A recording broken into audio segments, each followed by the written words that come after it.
Yes, it's true. Foreclosure starts are increasing in Southern California. The notices of default number has gone up, but how does this compare to previous years? We are going to share in the Southern California Foreclosure Report. We're also going to compare national data, plus show you the number of folks that are 90 plus days late and discuss whether we need to be worried about a foreclosure wave coming. Hey there, Christian Walsh, real estate agent with Wire Associates. We've been bringing the best actual and factual data to today's smartest buyers and sellers. So if you're ready to dive into the notices of default, notices of trustee sale, and REO properties for Southern California, hit that like button.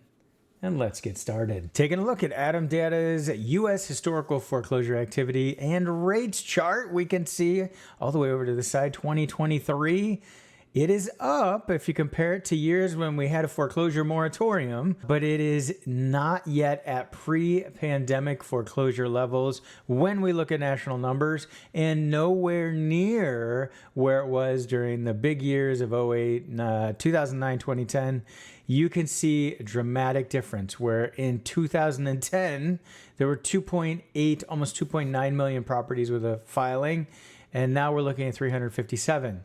So now, of course, these numbers can go up from here, but for 2023, the numbers weren't even back to normal foreclosure levels. And Adam Data has compiled the top 10 U.S. zip codes with the highest foreclosure rates in 2023. And what do you see? A stunning lack of any California zip codes, and definitely no Southern California zip codes in there. So we can see that we don't fall anywhere near the top 10 in the United States for foreclosure rates. Diving into the Southern California data for foreclosed homes, we are comparing annual data going all the way back to 2015 in this slide. We're going to bring in 2011 for some perspective and context about what was going on. And we have all 6 of the counties we cover. Of course, if you subscribe to our newsletter, you'll get these charts. You'll be able to look at the data more closely. You can see that 2023, it's very evident in LA that we had a big uptick in the number of properties entering the first stage of foreclosure. So these folks missed a payment, minimum of 120 days later, notice of default will be filed. 90 days later, the notice of sale, and 21 days later, the sale can take place. Very often, the process is much longer than those timelines. Look, when you compare to 2020 and 2021, how much higher these notices of default are. Well, we were in a foreclosure moratorium back then, so a lot of foreclosures didn't move forward. And then you look at 2019 and before, back to 2015, those are more normal years of foreclosure. Economy was doing better. We were coming out of the global financial crisis. Equity was going up. By 2012 spring season, the market started to go up. So these are more normal years. Yes, in LA, we are slightly above in some of the other counties, but you can see that we have to make up for some of the notices of default that we were missing here in less than normal years. So this is not a disturbing number of the notices of default. We're not looking at scary numbers, especially when we compare it to 2011. Now, by 2011, the notices of default were starting to go down. Most folks were in a later stage of foreclosure, and lenders were working with folks not foreclosing as often and working on short sales and deeds in lieu, which is another route you could go. But you can see nowhere near the crazy years of 2011 for notices of default. Notices of trustee sale. Now we can see we're up year over year for the year of 2023. And definitely up compared to the years where we were not foreclosing, but we're not actually at a normal level in the notices of trustee sale as compared to years past. We're below 2019 and before. So the trustee sales we had filed last year were at a lower rate than normal levels of notices of trustee sale. And it could be a few different factors. One is folks who did have a notice of default filed could go ahead and sell on the open market. The majority had equity, or they worked with the lender to come up with a modification or some other program, so they didn't go to the notice of trustee sale phase. And that is evident. Now, it is possible that we'll start to see this go up into 2024 as more of those notices of default work into the notice of sale, but we're not going to get to these crazy numbers based on what we're seeing in the notices of default and what we're seeing in the number of folks who are missing payments and are 90 days late. There aren't enough to kick us up to crazy numbers like this. In LA, there were 24,000 in 2011 notices of trustee sale that were filed. Crazy, crazy numbers. Puts it into perspective. Real estate owned. These are properties that go back to the bank, and we can see as you compare to more normal years of 2018 and 2019, we're down. So LA, 231 properties went back to the bank. What is that? Almost 20 a month went back to the bank. But in 2019, we had 545. More than double went back to the bank in 2019. So they made it all the way through the foreclosure process, ended up back in the bank's hands, and then will be sold on the open market. And 2023, we have new laws that cover foreclosures that weren't in place before the pandemic. So there is now a first look program for first-time home buyers and folks who are going to occupy the property. They get a first look at a property that is listed, that is bank-owned, as long as the lender has enough properties. Most of the major lenders do. And this is how you get major price reductions and a huge drop in real estate value. In Los Angeles, you foreclose on and bring about 19,000 extra properties in the year to the market in LA. That doesn't include any short sales that were worked through that didn't make it to the foreclosure process that were listed. Doesn't include any properties that were purchased at the auction and that were flipped, which there were a lot of folks flipping back then.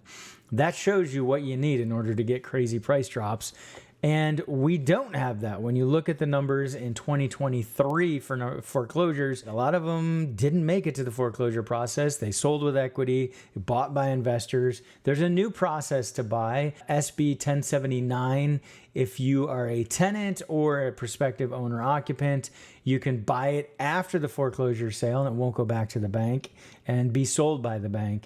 So that is an interesting change that we have in 2023. Not as many properties kicking out. When you see these numbers for bank-owned homes back in 2011, I want you to tell me in the comments below how realistic you think it is that we're going to get back to those numbers. And don't forget, we're real estate agents based in Southern California. If you're behind on payments, reach out for a no pressure, no obligation consultation. And if you're looking to buy, make sure you reach out. Again, looking at national data, this is from Black Knight's Mortgage Monitor. This report was released in December of 2023, but uses data up to October of 2023. This talks about loan counts and average days delinquent.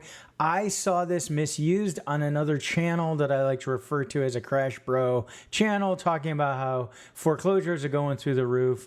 They misused this data right here, and I was very disappointed. If you look at October of 2023, and what we're going to do is we're going to look at 90 plus day late loans. So these are loans where there haven't been payments for at least 90 days. They're not in a foreclosure filed status. They haven't started foreclosure yet, but you can see they're behind on their loan payments. Now, that's a big deal. Theoretically, they could move into the next stage and start to get a notice of default filed and start to go into the foreclosure process. But what's important to look at, when we look at October of 2023, we see that the numbers are actually lower than we've had in any other month of 2023. And when you compare it to past years, so we can look at December's going all the way back to 2000, during the bust years where we saw that chart of big numbers of foreclosures, 08, 09, and 10, you can see huge numbers of 90 plus late. 2 million folks were over 90 days late in December of 2010. Huge numbers.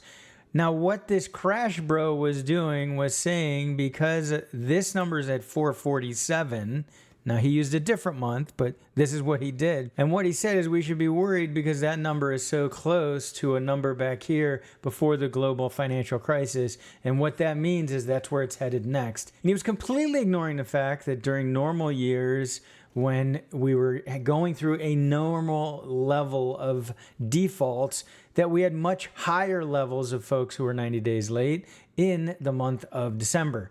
So not fair to automatically assume that because we see these numbers that they're immediately headed into global financial crisis numbers. Another reason it's relevant to look at the number of loans that are delinquent, so the 30, 60, 90 plus days late, is it's giving us an idea of the pipeline of foreclosures. When you have, for example, in December of 2008, 2 million plus people who are 30 days late, you're going to tend to have more that kick out the other side as bank-owned properties. That's a big number.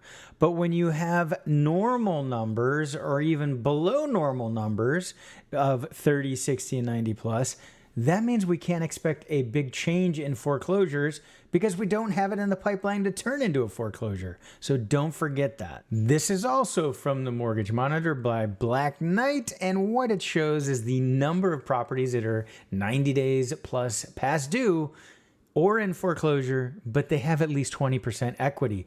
That is a major difference between now and what we saw back in the global financial crisis. Prices continued to drop, inventory continued to flood the market. It wasn't easy to buy a property because financing was difficult at that time. That often gets left out of the discussions on the global financial crisis. So you can see it's a tale of a different market. Now, if you're in Baton Rouge, Louisiana, only 37% of properties in foreclosure have 20% equity. So there's a large percentage that don't. That could mean that they may end up going through the foreclosure process. But if you're in somewhere in Southern California, for example, here in LA, where it's 82% of those properties have at least 20% equity, there are other options for that person going through foreclosure. With that much equity, they can sell on the open market and go ahead and stop the foreclosure process because they don't own it anymore and walk away with equity.